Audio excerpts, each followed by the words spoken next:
வரக்கூடாதுன்னு சொல்வீங்களே. இங்க பாரு சிம்பா, சூரியன் வெளிச்சம் படுற இடம் எல்லாம் நம்ம ராஜ்யம்தான். நிஜமாவா? இது எல்லாமே வா? ஆமா, ஆனா ஒரு அரசனோட ஆட்சியும் அந்த சூரியன் மாதிரியே உதிக்கும் மறையும். ஒரு நாள் சிம்பா, என்னோட ஆட்சியில மறையிற இதே சூரியன் புது அரசனான உன்னோட ஆட்சியில உதயமாகும். அப்ப இது எல்லாமே என்னோடதாப்பா? இதெல்லாம் யாருக்கும் சொந்தமில்லை. ஆனா இதை நீ அழியாம பாத்துக்கணும். அதான் பெரிய பொறுப்பு.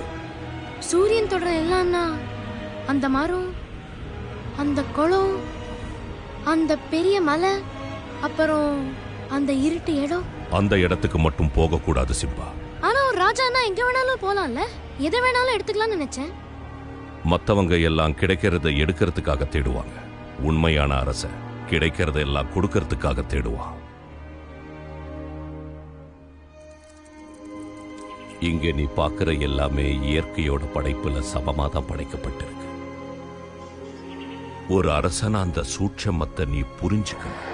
ஊருற எறும்புல இருந்து தாவுற மான் வரைக்கும் எல்லா உயிரையும் மதிக்கணும். ஆனாப்பா, நம்ம மானெல்லாம் சாப்பிடுறோமே. நல்ல கேள்வி, உனக்கு புரிய வைக்கிறேன். நாம இறந்த பின்னாடி இந்த உடல் மண்ணோட மண்ணாகுது. அந்த மண்ணுல தான் புல் முளைக்குது. அந்த புல்லத்தான் மானும் திங்குது.